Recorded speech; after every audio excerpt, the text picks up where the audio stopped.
Soy Fabiola Gutiérrez y esto es Suerte de Empresario, el podcast sobre cultura empresarial que todos deben escuchar. ¿Qué tal? Bienvenido doctor Joel de nueva cuenta a este podcast Suerte de Empresario con un tema que ha levantado muchísima polémica como la subcontratación laboral en este momento. Muchas gracias de nueva cuenta por el espacio, un saludo a todos. Así es, la relevancia justamente de tener temas que se vuelven importantes para el empresario, presentarlos de forma digerible para que le saque el mayor provecho e inclusive, bueno, no solamente el empresario, sino todos aquellos que interactúan con él, clientes, proveedores, organizaciones de trabajadores, como es el caso que hoy tocaremos el día de hoy. Efectivamente, tema polémico desde hace varios años. Sin embargo, pues ahorita hay una adhesión a esta reforma o a esta propuesta donde habla algunos términos nuevos que sería interesante que como empresarios los conozcan, ¿no? Puedo seguir subcontratando, ya no va a ser permitido, me puedo seguir sumando a esta figura de subcontratación en su totalidad. ¿Cuál sería tu veredicto, estimado Joel? Así es, como bien lo refieres, el pasado 5 de abril del año en curso, el gobierno federal presenta el acuerdo en materia de subcontratación y reparto de utilidades, ¿no? Un acuerdo justamente que logran de forma tripartita entre el Estado, el sector empresarial y el sector trabajador para dar un gran paso a este tema que lleva varios años justamente tratándose, pero que en este acuerdo vemos nuevos límites. Lo comentábamos previamente, que el tema de la subcontratación en realidad es algo que siempre ha estado presente en las actividades y en la dinámica de la empresa. Sin embargo, no se habían establecido límites. Este nuevo acuerdo fija ciertas posturas, creo que principalmente en 3 puntos. El tema de la contratación de servicios especializados y de obra, el tema de reparto de utilidades, así como la incorporación de las empresas de subcontratación a un registro en la Secretaría del Trabajo y Previsión Social. Estimado Joel, con este nuevo convenio sobre el tema de la subcontratación, yo te preguntaría, soy empresario, ya he escuchado en las noticias, he escuchado en las redes sociales, con mis colaboradores, con mis asesores personales, el tema es delicado, el tema es para poner atención, ¿se va a poder seguir utilizando?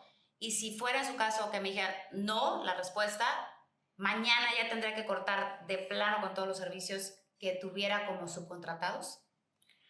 Bien, en relación a estos 2 puntos, vamos por la primera pregunta, ¿no? ¿Se va a seguir utilizando? Sí. Se ha utilizado, se utiliza y se va a seguir utilizando.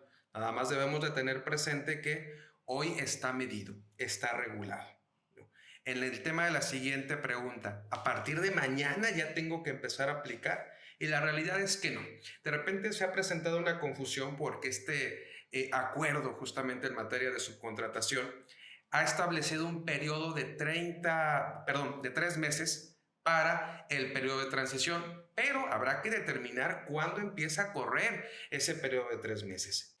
Es decir, no lo voy a rescindir ahorita, subcontratación, pero sí me voy a preparar para dejar de hacerlo en algún momento, porque ahorita me van a dar como ese periodo de transición, no de los 3 meses, sino de lo que ejecutan o hacen el cambio de la ley federal. Hay mucho terror en esta parte de qué sí puedo hacer ante la autoridad y qué no, de una práctica que se venía ejerciendo porque pues, estaba ante la ley, digamos, todavía con ciertos atributos que lo podías hacer. Entonces no es que mañana dejes de utilizarlo, simplemente es que empieces a crear una cultura de prevención, asesorados por expertos que te digan cómo vas a llevar esa transición y si en su caso, por lo que entiendo, vas a seguir utilizando un porcentaje de la subcontratación, que sea de la forma en que la ley y la autoridad te lo delimitan y te orienta a cómo lo hagas.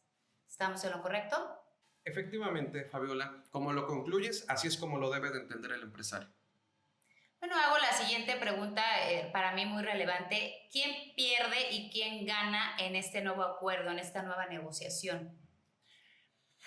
Una vez que se tiene la información y se ha analizado el tema, a pesar de que es un acuerdo en el que participan los tres sectores y que en el que se tuvo que ceder, el que gana definitivamente es el empresario, es el patrón.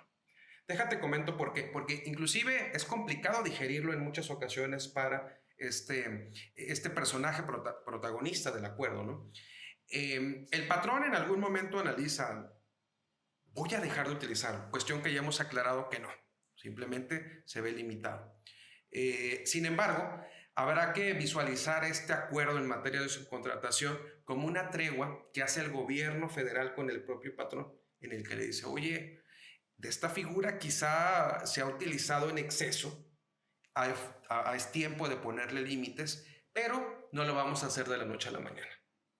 Es decir, llegamos a este acuerdo, voy a modificar la ley y una vez modificada la ley, tienes un periodo de 3 meses para hacer la transición. Es decir, hay un periodo amplio definitivamente que se le otorga al patrón, ¿no? Quiere decir que aquí hay un elemento que debe de ver como favorable el empresario y que tiene que aprovechar justamente con el ánimo de prevenir.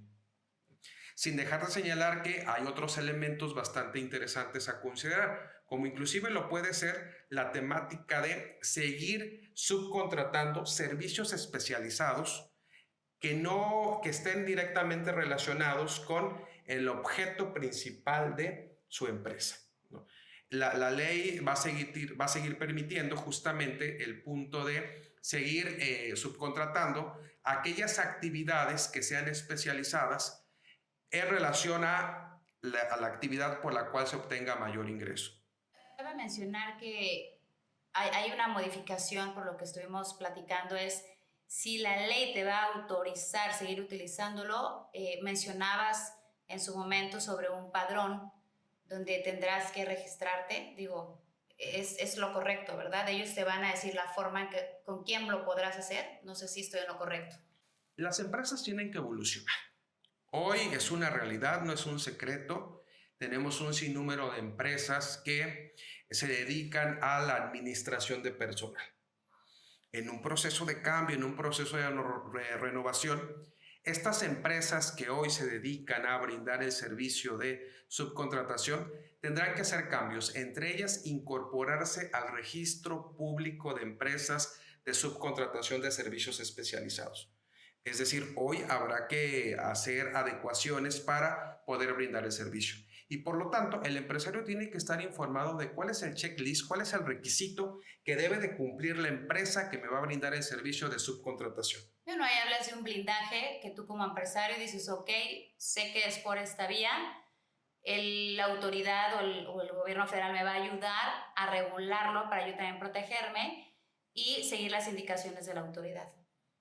Definitivamente, fueron convocados los sectores más importantes, ¿no? El Consejo Empresarial Mexicano, los sindicatos, las dependencias de gobierno involucradas, en el que analizaron cada uno de los puntos, donde se beneficiaban, que habría que adecuar, el gobierno se compromete a hacer modificaciones a la legislación, el sector empresarial se compromete a poner límites y restar en el uso de la subcontratación cuando se trata de servicios no especializados. Y a su vez, bueno, el trabajador tendrá una mayor oportunidad de beneficiarse de aquellos elementos o derechos que se generan en su relación con el patrón. Estimado Joel, sin duda es un tema muy amplio, el cual pues definitivamente necesitaríamos reunirnos y dialogar, intercambiar más puntos de vista puntuales sobre el tema de la subcontratación y todas las modificaciones que han requerido de ello. A mí me gustaría a título personal que nos dieras este exhorto a los empresarios, esta recomendación y sobre todo quitar por ahí el tema del terror, ¿no? El terror al tema, porque se ha vuelto un tema pues polémico, un tema de terror. Y que les des esa seguridad, esa confianza de cómo sí seguir utilizándolo, cómo esperar el término y después del término con el apoyo y asesoría de los expertos, si lo van a volver a utilizar sobre el servicio especializado, cuál va a ser y bajo qué normativa. Definitivamente el poder de la información hace la diferencia. Si hoy el empresario tiene incertidumbre, tiene miedo en relación a la modificación de si va a poder o no subcontratar a sus colaboradores, la respuesta la encontrará justamente en información, hacerse llegar justamente de este equipo de especialistas, de expertos que le puedan facilitar los datos puntuales en relación a este tema. Como conclusión, definitivamente no desaparece la subcontratación. El que se ve más beneficiado de este acuerdo en materia de subcontratación es el patrón, porque el gobierno le dice, hagamos borrón y cuenta nueva. Si en algún momento hubo un error, habrá que corregirlo y tendrás un tiempo suficiente para hacerlo. Es decir, reconozco que has subcontratado en exceso. Te doy un periodo para que modifiques e incorpores, esos trabajadores a tu nómina. Entonces el patrón que se cree expuesto bajo esta figura, en realidad solamente tendrá que modificar la forma como venía haciéndolo, ¿no? Para ello justamente van a estar de un equipo que conozca del tema, que lo informe, lo asesore, para justamente dar el tratamiento adecuado y cumplir con lo establecido en este nuevo convenio en materia de subcontratación. Pues muchísimas gracias, más claro ni el agua. Muchísimas gracias, Joel, por brindarnos este espacio, esta experiencia, todos tus conocimientos, como siempre, con toda la sabiduría y humildad. A todos ustedes también, muchísimas gracias, estimado. Un gusto como siempre, espero seguir teniendo la oportunidad de compartir estos datos que son de relevancia para el empresario y que permiten eliminar ese terror fiscal que en algún momento se siembra por falta de información. Y tener esa cultura preventiva de la que tanto hemos hablado en los últimos episodios. Recuerden su podcast Suerte de Empresario.